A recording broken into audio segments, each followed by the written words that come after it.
या ठिकाणी प्रभू रामचंद्रजीची असणारी त्या ठिकाणी पूर्णपणे काय केली, आज्ञा असणारी पूर्णपणे लक्ष्मणानं असणारी मान्य केली. राजा विभीषणाचा त्या ठिकाणी असणारा अभिषेक करण्याचा असणारा निर्णय घेतला आणि अभिषेक असणारा त्या ठिकाणी योग चांगला आहे बरं का. आणि मी म्हणतो अन्नदात्याचं भाग्य उदयाला आल्यासारखं झालंय. विभीषणाचा राज्याभिषेक आणि त्या अभिषेकामध्ये अन्नदान.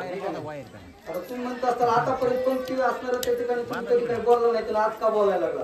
राज्याभिषेक आला म्हणून बोललो, कारण राज्याभिषेक आणि देवकार्य पूर्ण झालं की अन्नदानाला म्हणतो. कुठलंही देवकार्य पूर्ण, कारण देणे को अन्नदान, लेणे को हरिनाम और तरणे को त्या ठिकाणी असणार तरणे को लिंता और डुबणे को अभिमान, अशी त्या ठिकाणी अवस्था आहे. म्हणून सगळ्यात श्रेष्ठ अशा प्रकारचं कार्य त्या ठिकाणी विभीषणाचं करण्याचं असणार या ठिकाणी पूर्णपणे लक्ष्मणाने योजना केली. राज्यपटाभिषि चिंतना सुग्रीवा समान विभीषणासी सिंहासन राम वरदान प्रयोगे. राज्याभिषेक करण्याचं कार्य लक्ष्मणजी करत आहे. प्रभू रामचंद्रजीच्या कृपेनं त्या ठिकाणी पूर्णपणे अंगदानं एका सिंहासनाची निर्मिती केलेली आहे. अंगदाचा विचार केला तर अंगद काही साधा नाही. कलियुगातही ज्याचे अवतार झाले असा अंगद आहे, कारण देवाच्या अखंड संगतीमध्ये राहणारा अंगद आहे. त्रेतायुगामध्ये जर विचार केला तर त्रेतायुगामध्ये जो भक्त प्रल्हाद होता तो त्रेतायुगामध्ये जो प्रल्हाद होता तो त्रेतायुगामध्ये असणारा अंगद झालेला आहे. द्वापार युगामध्ये तोच असणारा उद्धव आहे आणि कलियुगामध्ये तोच नामदेव आहे.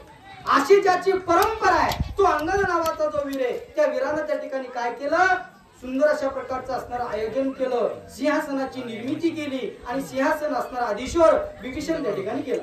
विभीषण श्रीलंकादान श्रीरामे दिदले संतोषाना ते देखोनी मानरगना लादे पूर्ण हरखले. विभीषणाला असणारा त्या ठिकाणी प्रभू रामचंद्रजींनी लंका दान दिलेली आहे. दान त्या ठिकाणी दिल्याच्या नंतर पूर्णपणे असणारे प्रभू रामचंद्रजीला देखील आनंद झाला, वानरांना त्या ठिकाणी आनंद झाला, सर्व आनंदी आनंद असणारा त्या ठिकाणी पूर्णपणे व्यक्त करू लागलेले. कारण आनंद व्यक्त करायचा म्हणलं की तुमच्या आमच्या भानगडी जरा वेगळ्या बरं का. एखादा राजा निवडून येऊ द्या, त्यांचा आनंद व्यक्त करण्याचं ठिकाण वेगळं असते, पण आमच्या प्रभूजीचा असणारा त्या ठिकाणी आनंद व्यक्त करण्याचं एकच माध्यम आहे, ते म्हणजे प्रभू रामचंद्रजीचं नामचिंतन. दुसरं काहीच नाही. त्यांना कुठला रस लागत नाही, काही खायला लागत नाही, काहीच लागत नाही, फक्त देवाचं नाम. नामाशिवाय दुसरं काही नाही. कारण त्या ठिकाणी नामचिंतनामध्ये जी आता आनंद आहे तो इतर ठिकाणी आनंद नाही. इतर ठिकाणचा आनंद संपणार आहे, पण नामचिंतनाचा आनंद कधीही न संपणार आहे. त्या आनंदामध्ये सर्व आनंद त्या ठिकाणी तल्लीन आहे. जय जयकाराचा गजरा करीती झाले वानरवीर श्रीराम नामाचा उच्चार तेने अंबर गरजले. जय जयकार केला, प्रभू राम नामाचा असणारा गजर केला आणि ग्रंथकर्ते नाथांनी वर्णन केलं. तिथलं जे आकाश आहे ते आकाश दुमदुमून गेलं. आकाशापर्यंत आवाज जावा लागतो. आकाशापर्यंत आवाज कधी जातो सांगू का तुम्हाला? चलत चलत आलं म्हणून सांगून जातो.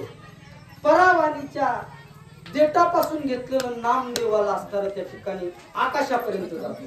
आता कोणत्या आकाशापर्यंत सांगू का? या शरीरामध्ये आकाश नावाचं एक तत्व आहे. त्या आकाश नावाच्या तत्वामध्ये तो आवाज घुमला पाहिजे. आणि तो आवाज कोणता घुमतो? वाणीचे 4 प्रकार आहेत. परा नावाची वाणी बेंबीच्या देटापाशी आहे आणि तिथून देवाच्या नावाचं स्मरण आलं पाहिजे. ठीक आहे ना? भजन करत असताना सध्या गात असताना ज्यावेळेस गायचंय ना त्यावेळेस परा नावाच्या वाणीपासून तो आवाज काढावा लागतो, तेव्हा स्वर लागतो, नाही तर स्वर लागत नाही. वर बोललेली असणारी जी अवस्था आहे ना त्या अवस्थेमध्ये त्या ठिकाणी स्वर लागत नाही. म्हणून स्वर लावण्यासाठी परावाणीतून त्या ठिकाणी उच्चार करावा लागतो. तसं त्या ठिकाणी आकाश दुमदुमून गेलं. जिकडं बघावं तिकडं राम नामाचं स्मरण त्या ठिकाणी प्रतिध्वनी येऊ लागला. अशी अवस्था निर्माण झाली. श्रीराम निज भक्त कृपाळू श्रीराम शरणगत वत्साळू श्रीराम प्रेमळ प्रांजळू दीनदयाळ श्रीराम. कारण राम हा कृपेचा कोवळा. राम कसा आहे? राम कृपेचा कोवळा, प्रेमाचा पुतळा. अशी अवस्था त्या ठिकाणी पूर्णपणे असणारी कोणाची आहे? राम दिनाचा दयाळू. जे दिन आहेत ना त्या दिनावर दया करणारा राम आहे. राम असणारा त्या ठिकाणी काही लोक म्हणतात आम्हाला कुणीच नाही, जगात तुला कुणीच नसू दे, ज्याला कोणी नाही त्याचा वाली देव आहे, पूर्ण दिनावर दया करणारा असा असणारा प्रभू. आणि तोही प्रांजळ बर का, कुठले असणाऱ्या स्वार्थापोटी प्रेम करत नाही राम. फक्त तुम्ही त्याला भक्ती द्या, भक्ती दिली की तो निस्वार्थी असणारा प्रेम त्या ठिकाणी तुमच्यावर करतो. वाचक निसाळा व सूचक सर्व दे.